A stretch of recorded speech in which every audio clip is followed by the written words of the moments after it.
Style recipe பார்க்கிற அனைவருக்கும் வணக்கம். இன்னைக்கு நம்ம பார்க்க போகிறது பார்த்தீங்கன்னா மீன் குழம்பு, அயலை மீன் குழம்பு, பச்சைக்கறின்னு சொல்லுவாங்க. தேங்காய் அரைச்சி பச்சைக்கறி எப்படி வைக்கலான்னு பார்க்கலாம். ரொம்பவே சூப்பராக இருக்கும், டேஸ்ட்டாக இருக்கும். எப்படி செய்யலான்னு பார்க்கலாம். இந்த வீடியோ உங்களுக்கு பிடிச்சிருந்தா லைக் பண்ணுங்கள், ஷேர் பண்ணுங்கள், சப்ஸ்கிரைப் பண்ணுங்கள். நம்ம இன்னைக்கு அயலை மீன் வாங்கியிருக்கோம். அயலை மீன் கழுவிட்டு எப்படி குழம்பு வைக்கலான்னு பார்க்கலாம். இன்னைக்கு அயலையை கழுவிக்கலாம்.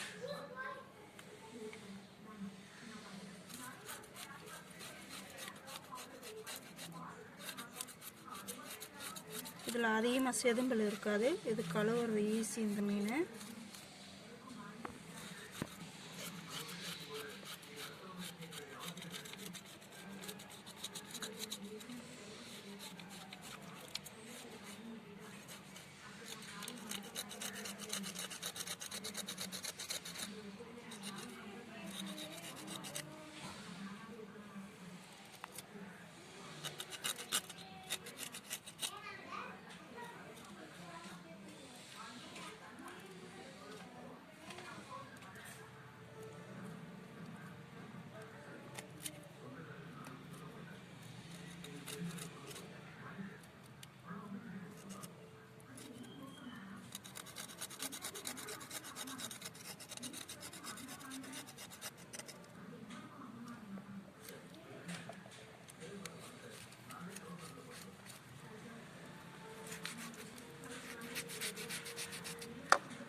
இந்த மாதிரி கழுவி எடுத்துக்கலாம் எல்லா மீனையும்.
இது மாதிரி எல்லா மீனையும் கழுவி எடுத்துக்கலாம்.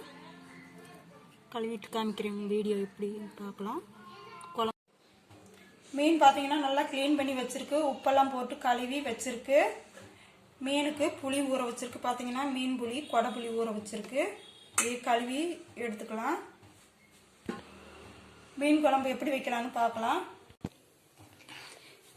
ஸ்டவ் ஆன் பண்ணிவிட்டு சட்டி கொஞ்சம் சூடாகட்டும். தீயை குறைச்சி வச்சுக்கலாம். ஒரு 2 ஸ்பூன் மிளகாய் பவுடர்,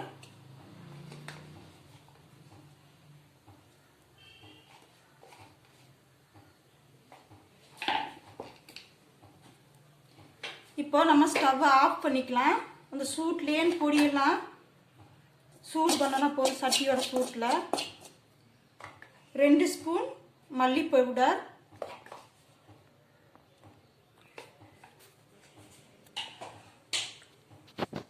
இதை இப்போ சட்டி சூட்லேன்னு நம்ம சூடு பண்ணிக்கலாம் பொடியை.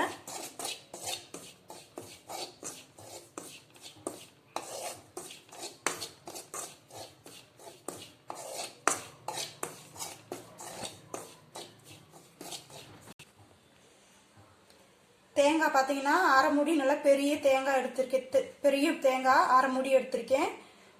பார்த்தீங்கன்னா இந்த மாதிரி அரைச்சி வைக்கிறதுக்கு கொஞ்சம் ரொம்ப பச்சை தேங்காய் வேண்டாம், ஓரளவுக்கு மீடியமான நம்ம வீட்டில் உபயோகப்படுத்துகிற தேங்காய் இருந்தால் போதும்.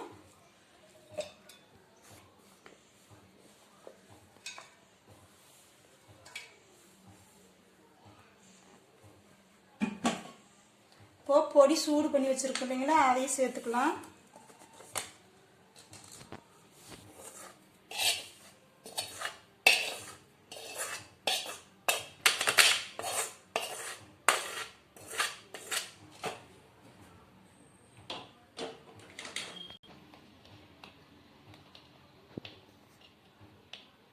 மஞ்சப்பொடி ஒரு 1/4 ஸ்பூன் சேர்த்துக்கலாம். இப்போது நம்ம தண்ணி ஊற்றி தேவைக்கு அளவாக தண்ணி ஊற்றி அரைச்சி எடுத்துக்கலாம்.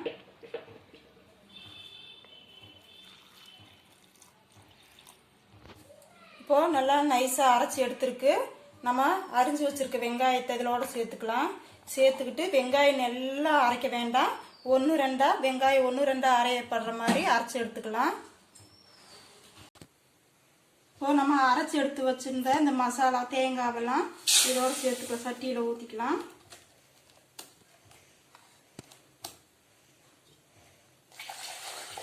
தேவையான அளவுக்கு தண்ணி ஊற்றிக்கலாம்.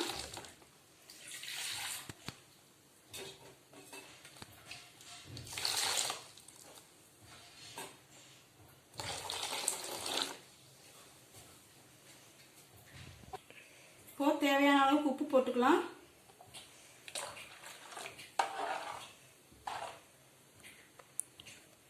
உப்பு போட்டு மீன் புளி கழுவி வச்சிருக்கு, அதை போட்டுக்கலாம். மீன் புளி போட்டுக்கலாம். மீன் புளி எல்லாத்தையும் நம்ம வீட்டில் உபயோகப்படுத்த ரசத்துக்கு அந்த புளி கூட சேர்த்துக்கலாம். இப்போ 2 பச்சை மிளகாய் சேர்த்துக்கலாம். இந்த மாதிரி அறுத்தது சேர்த்துக்கலாம்.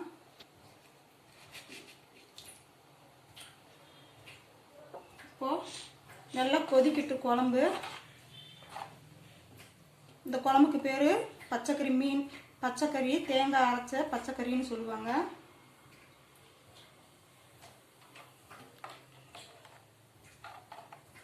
இப்போ அடைச்சி வச்சிடலாம்.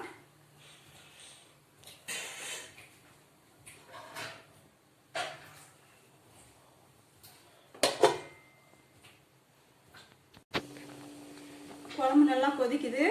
இப்போ நம்ம மீன் சேர்த்துக்கலாம்.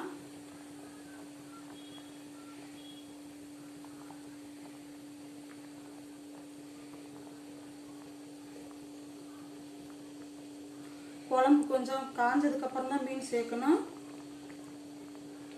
மீன் சேர்த்ததுக்கு அப்புறமா குழம்பு அடைச்சி வைக்க கூடாது. மீன் குழம்பு காயிற வரைக்கும் அடைச்சி வைக்க கூடாது, தட்டு போடக்கூடாது. இப்போ கருவேப்பிலை சேர்த்துக்கலாம். இந்த அளவுக்கு கருவேப்பிலை சேர்த்துக்கலாம். குழம்பு ஒரு 10 நிமிஷம் காயட்டும், மீன் வேகட்டும்.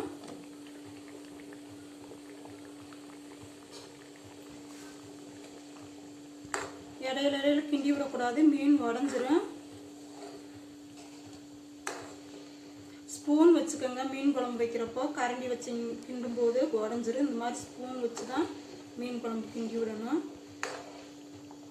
இப்போ மீன் வேகட்டும், அப்புறமா பார்க்கலாம் குழம்பு எப்படி வந்திருக்குன்னு. இப்போ மீன் வெந்துருச்சு பாருங்க. மீன் எல்லாம் வெந்துருச்சு. இப்போ நம்ம லாஸ்டா அடுப்பை ஆஃப் பண்றதுக்கு முன்னுக்கு கொஞ்சமா தேங்காய் எண்ணெய் சேர்த்துக்கலாம். தேங்காய் எண்ணெய் தான் சேர்க்கணும்.